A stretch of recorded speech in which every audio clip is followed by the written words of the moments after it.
nasi hadi tutakapofika tamati. Na zaidi yote, Mungu mtumie mtumishi wako kama upendavyo. Najua wewe ni Mungu, mapenzi yako ni makuu. Wewe ni Mungu, makusudi yako unayokusudia. Baba, hakuna mwanadamu ajuaye siku wala saa. Kwa saa ya Yesu wa mbinguni tunayaweka mikononi mwako, ya kwamba anaposimama mtumishi wako, mpe kibali kunena nasi, mpe kibali kuzungumza habari zako. Tumia Roho wako Mtakatifu atakayemwongoza, maana sisi peke yetu hatuwezi. Mungu wetu, tunakuomba nasi ukatupe masikio ya roho, ya kwamba tunaposikia na tukaelewe na tukafae sawasawa. Najua kuna makusudi mema uko nayo siku ya leo. Tumiza yote, maana ni mapenzi yako. Na zaidi ya yote, utawala wote wa giza yako katika masaa haya. Hakuna utawala tena wa giza utakaofanikiwa katika ibada hii. Jidhihirishe, tenda makusudi ya kusudia, wala hakuna wa kuzuia. Sifa na utukufu mbinguni. Ni katika jina la Mungu tunaomba na kushukuru. Amen. Tupige mtumishi wa Mungu makofi. Kuna mtu mmoja hapa kwenye Biblia ambaye anaitwa Isaya. Isaya alikuwa ni mtu mzuri sana kwenye kazi ya Mungu. Kwa miaka mingi alikuwa anapewa promotion baada ya promotion nyingine kuacha ya kufanya kazi ya Bwana, maana yeye alikuwa ni mtu mwema sana kwa ajili ya kazi hiyo ya Bwana kuifanya. Lakini neno la Mungu linakumbusha Isaya, hadi anazungumza katika kitabu hiki ya kwamba kulikuweko na wakati ambapo alichelewa akafahamu ya kwamba hata kama alikuwa anamtumikia Mungu hakuwa sawa. Bwana asifiwe.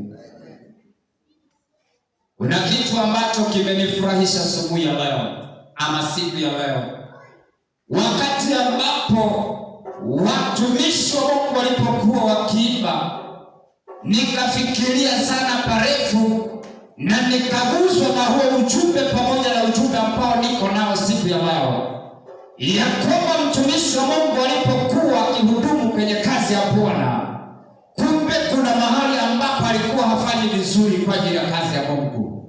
Na Biblia inasema wakati watumishi wa Bwana walipokuwa wakiimba, walituambia ya kwamba wewe mahali ulipo ama mimi mahali nilipo, lazima nijiangalie. Ninaweza kuwa ninauliza viti katika nyumba ya Bwana. Bwana Yesu asifiwe. Bwana Yesu apewe sifa.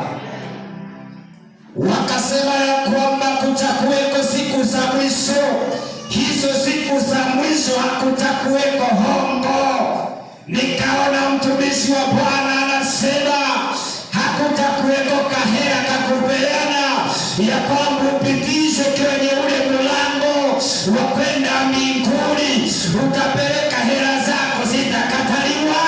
Bwana Yesu asifiwe.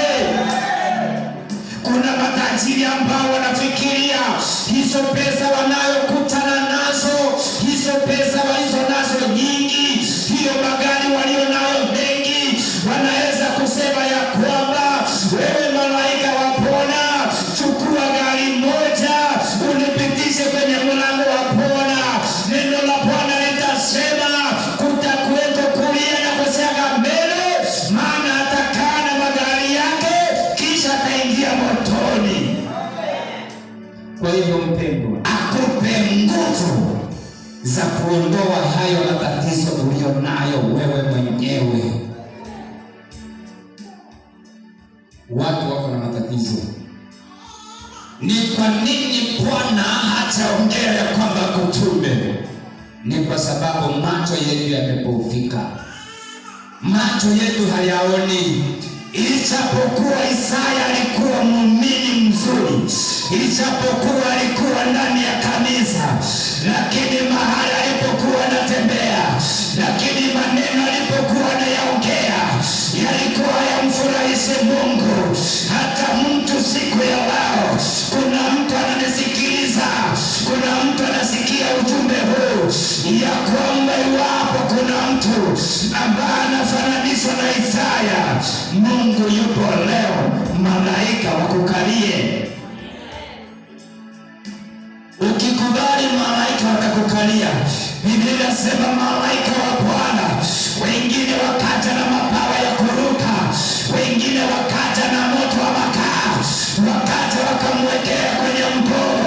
maana Isaya alikuwa anakaa kwa watu waongo, ni kumaanisha hata yeye alikuwa ni waya ya kuotea mbali kwa uongo. Bwana sifiwe. Unaweza kuwa wewe ni mwimbaji mzuri, lakini ukianza koromoke baba na boki zitazo unimba ndera yarengere mama no kurembe na rengero kugamba sisi na kudei. Bwana Yesu asifiwe. Unasikiliza nikwambie, unaanzaje? Lakini Isaya aligundua, Biblia inasema neno la Mungu likasema nimtume nani? Je, mahali hapa tulipo nani yuko tayari atumwe? Kuna mtu yuko hapa anasema, ukweli Mungu, nimekubali, ninakusongelea Jehova ili unifute machozi.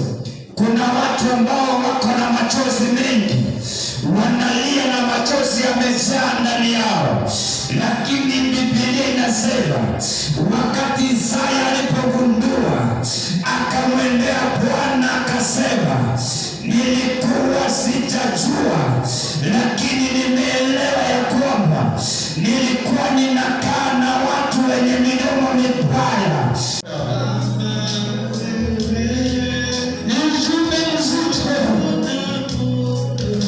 Ijapokuwa kuna wengine wamejifariji, lakini Mungu anafanya kazi na wale waliotia aibu.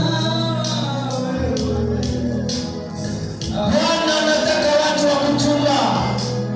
Bwana anaangalia maishani mwako. Wewe ni mtu maarufu wa kutumika, lakini vile unavyoenenda Mungu anachukiwa. Watu wamekataa habari za Yesu. Watu wakiwaweka mikono yao juu, ukitafakari wimbo wa Bwana, mwambie tu Bwana, nataka kufanyia nini katika maisha yako? Unataka malaika wa Bwana kufuta machozi yako? Malaika wa Bwana anaenda kufuta machozi ya watu katika jina la Yesu. Katika jina la Yesu, malaika wa Bwana futeni machozi ya watu ambao wamekubali mwitikio wa neno. Baba, ni wakati wako Mungu, ukawatume malaika wako wakafute machozi yao wanapokuwa Bwana mahali popote walipo. Malaika wa Bwana wakawatangulie, malaika wa Bwana wakafanya vituo ndani yao katika jina la Yesu Kristo. Roho wa Bwana watembelee, Roho wa Bwana watembelee, Roho wa Bwana watembelee, Roho wa Bwana watembelee. Ni wakati wako kubali Roho wa Bwana kutembelee katika mchana wa leo. Roho wa Bwana anaenda kukutembelea. Biblia inasema ya kwamba malaika wa Bwana wakawachukia, wakamshukia Isaya, utukufu wa Bwana ukashuka, nguvu